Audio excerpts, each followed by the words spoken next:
First of all, I want to thank Chief Isaacs and Franklin County Prosecutor Ron O'Brien for being here today. Ron O'Brien now is cross-designated as an Assistant Hamilton County Prosecutor. At no pay, I might add. At no pay. So today, the Hamilton County Grand Jury has indicted Samuel Little for the death of Anna Stewart, and also for the murder of a Jane Doe, which we have no idea who she is. And part of the purpose of this press conference is to give you a general description of what we're looking for, and if anybody has any information on our Jane Doe. Samuel Little is he's been incarcerated in California for about 3 years on other charges, other murder charges. And he, last week, I guess maybe 10 days ago, Mark, confessed to us these 2 murders that occurred in Hamilton County. His MO was, it was not in terms of, he didn't rape them, as far as we know. The autopsies don't demonstrate that. He strangled them. That was the way he enjoyed his pleasure, was to strangle these girls. And he specifically looked for girls with a certain neck type that he liked. And that's why he did it. That's how twisted this guy is. Anyway, we expect that in early August, we will be taking a plea to these 2 murders by Skype in California, and obviously we expect him to plead guilty. The only thing he requested was that we wouldn't seek the death penalty. As to Ann Stewart, we couldn't because we didn't have a death penalty. As to the Jane Doe, we just don't know when it occurred. We've got interns down at the coroner's office going through files, trying to see if they can locate potential victims of him that match the description of the murder. And right now, we just don't know who it is. So, Peggy, Ron, do you want to say something real quick? Yeah. Oh, by the way, Ann Stewart was found in Franklin County. That's why we asked Ron to be here today. Right, thank you, Joe. Anna Stewart was killed here in Hamilton County, actually in the city of Cincinnati, but because it was raining, he didn't want to dump the body here, put it in the trunk, drove up to the Columbus area, and exited 71 North in a suburb by the name of Grove City and dumped the body in a wooded area. The body was found the next day in October of '81. Grove City Police has been investigating this until, I think, along with the Cincinnati Police, because there had been a missing report on Miss Stewart, and at different times tried to do some DNA on it to identify the suspect, but last November interviewed Samuel Little in Odessa, Texas, where he was in custody on a homicide there, and after his conviction in California, he was willing to admit to what he had done over decades, and is now one of the most prolific serial killers that we're aware of. Grove City took the statement, and when we learned that she had actually been killed here in the city of Cincinnati as opposed to killed in Grove City, I contacted Joe, and we've been working together ever since on a joint investigation. So I appreciate all his work and the joint effort that we have. Thanks. I also want to thank the Cincinnati Police Department and the chief for their hard work on this. Chief, do you want to say something? Sure. Okay. First, I want to offer my condolences to the families of the loved ones that were killed at the hands of this evil man.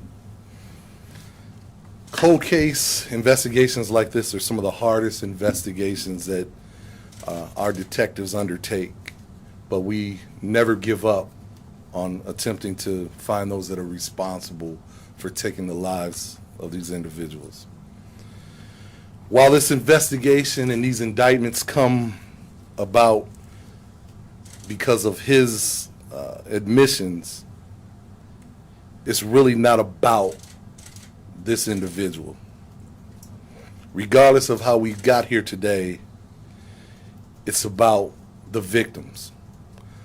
What I hope and pray is that this day can be about closing the door and giving the families of these victims some resemblance of peace for what they've suffered so long looking for their loved ones. I also want to thank Prosecutor Dieters and the Franklin County prosecutors for their assistance in this. I also want to take a minute to recognize the hard work of our cold case investigator, Detective Kelly Ann Best, for her persistence and determination in working on this investigation. As I mentioned before, our thoughts and prayers go out to the families that have to relive the loss of their loved one at the hands of this cold-blooded killer. And I hope that our efforts here today can give them some peace and answer some questions that have so long gone unanswered for them. All right. So. Okay, we're going to show you a couple of slides that may be helpful, and you know the old saying, only the good die young. This piece of garbage is 79 today. Go ahead, Peggy, put it on.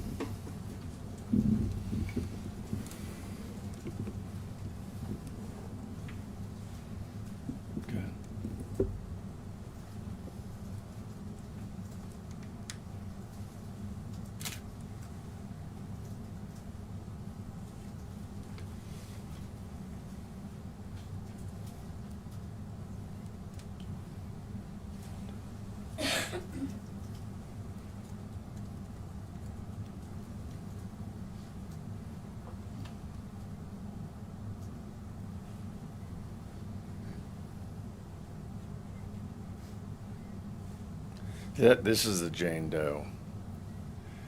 He told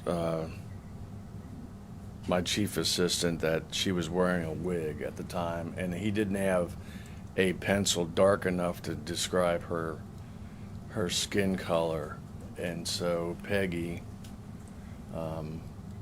redid the picture to demonstrate what she would have looked like.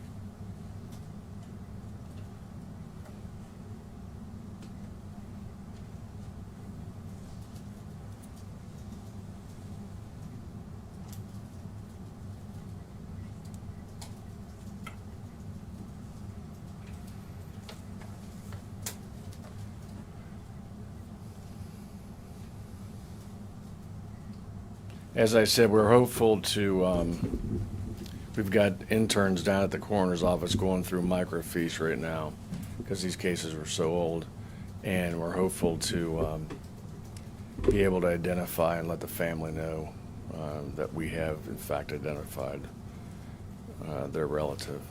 Anybody have any questions? Have you been in contact with the Stewart family? Are there Yes. any people still around? Yes. They're aware of this. Any comments from them to you guys? Mm-mm. They're aware of it. They all live out of state. Joe, why did he draw pictures of the victims? Why did he kill him? I don't know. He's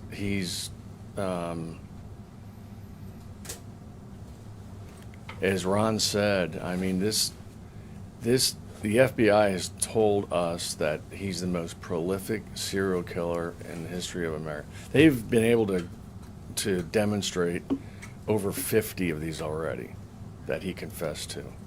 So, look, this is the fifth serial killer that I've dealt personally with since I've been prosecutor. They all have proclivities that people don't understand, but the reality is They have a compulsion to kill people, okay? They're not insane. They're nothing but evil, period. And that is what we're dealing with. When you hear somebody who does something like this, they're just evil. And I have to tell juries this all the time. I constantly tell them, if you don't understand, lay people don't get this. And what Ron deals with, what the chief deals with, I mean, Ron just indicted a doctor who killed 20 plus people in Columbus in the hospital. They're just evil out there. And he's evil, period. Why did he draw pictures? Who knows? Why did Donald Harvey keep a list? Who knows? Why did Joseph Paul Franklin kill little black kids in Bond Hill? Who the hell knows? But I'm telling you, they're just evil people. And we went to Quantico on a case a long time ago, and they estimate 100 plus serial killers are in America today. And most lay people, your viewers, your listeners, the people that read your newspaper, they don't understand that, what we deal with. I mean, for Little Hamilton County, comparatively speaking, to have had 5 serial killers that I'm aware of, probably more. It's amazing. It's amazing. Can you Yeah. all speak to, and I don't know if it would be better if Mr. Piedmeyer or the detective Best speak to it, but what it was like to sit in a room with him and discuss it with him and. Detective, you want to come up? Mark? So what, I mean, you know, you're in a room with the most prolific serial killer in U.S. history. What is he like? What is his tone and tenor? I mean, it's weird to say he was friendly with us. He was forthcoming. He was trying his best to identify this second victim. One of the things that Kelly and I talked about afterwards that was telling to me, when he talked about, to him, strangulation was sex. And he said, how could you tell a man not to have intercourse with a woman? Well, that's like telling me not to strangle people. I mean, that's the way he looked at it. That's how bizarre this person is. I mean, that struck both of us as, this cat's different than anybody we normally deal with. That's one of the things that struck me. Anything else for you, Kelly? He was friendly. Kelly, I'm sorry, would you mind? Yeah, sorry. He was friendly, conversational, very open to discussion with us, very helpful. And like Mark said, he described it as telling a normal man that normal sexual intercourse was a crime. And when he got the urge, that's when he would seek out a woman and commit his crimes. And so how would you classify this kind of man, just in a few words? Gosh. I don't know that I can in a few words. I think he could blend in the street. I mean, because as we're sitting with him, he comes across as very normal. Normal. I don't know that you'd get a vibe. He wouldn't make the hairs go up on the back of your neck unless you were in an intimate situation, and maybe unless he chose you as his person for that moment. The other thing he said, too, is he looked for women that would not be missed. Right. He looked for street people, prostitutes, figuring that it's not a young mom with kids, it's not somebody that's leaving work, it's somebody that's walking the streets, because he figured he could do it, he could dump them, and no one would miss him for days. I mean, he knew what he was doing, and he was very good at it. Yep. Not a housewife, not a teenage girl. He committed his crime, he dumped her body, he got on the highway and got out of town. He was very intentional and specific. Is that also how he got away with this for so many decades, that he was on the go all the time? For sure. Yep. Thank you, guys. Sure. Detective Best? Just for clarification purposes, I think I know, but I want to make sure on the record that the first drawing that he gave you and the second drawing are the same person, correct? Yes, they're the same woman. That first person is not Anna Stewart, is that correct? That's correct. Okay, I wanted to make sure I had that accurate. Yes. You're welcome. May I ask Prosecutor O'Brien a question? We understand that there is another case out of Columbus, Grove City, where the FBI has said he killed a woman in Grove City and drove her body and dumped her somewhere in northern Kentucky. Can you speak to that? That information has, I have heard that as well, and again, I think the source was the FBI. We have not been able to identify a person that fits that scenario yet, but the Grove City Police are continuing to work on it. Okay, so there is no active investigation on your end? Well, it's active in that they're looking for it, but they've been unable to identify someone that fits that scenario, much as Joe said, going through old records, given the time frames. It's hard to, in that instance, probably, it involves going through old missing reports. You have spent a lifetime working, just as Joe has, on cases unfortunately eerily similar to this. How do you classify a guy like this? When you think about him, what comes to mind? Well, I think the word that both Joe and the chief used is the exact description, that he's an evil person, and I can't think of any other way to put it other than, he is obviously a serial killer, and that takes a special kind of person as well. Mr. O'Brien, what's it been like to work on both, I guess, this case as well as Dr. Husel's indictment? Well, it's interesting that the timing was such that we returned the indictment in that case on Wednesday, and he is indicted on 25 counts of murder over a period of February of 15 to November of 18. And it's somewhat ironic that this came to the indictment the same week involving Samuel Little. And as Joe said, I think it's a matter of timing, but as Joe said, you think you've seen it all when you're around as long as I have been, and I think as long as Joe has been, but then something new happens and you shake your head. Thank you all. Joe, Yeah. just one of the things, Sure. just to be clear, what do you need now to happen in the two cases? Well, I think everyone got pictures of these slides, and I would like, in terms of identification of our second victim, there were some facts there that may be interesting. And Mark, correct me if I'm wrong, but he said he dumped her near a Cool Cigarette billboard, the second victim.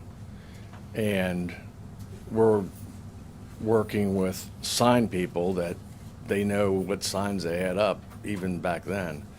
And as I said before, we're trying to go through the coroner's records right now. But what's going to happen is we expect him to plead guilty to both of these murders in early August.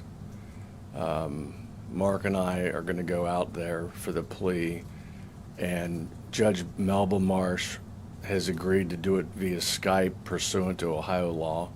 So we're going to be doing that, and he'll have counsel here, counsel out there, and just wrap this thing up. That's what we need to do. Thank you all.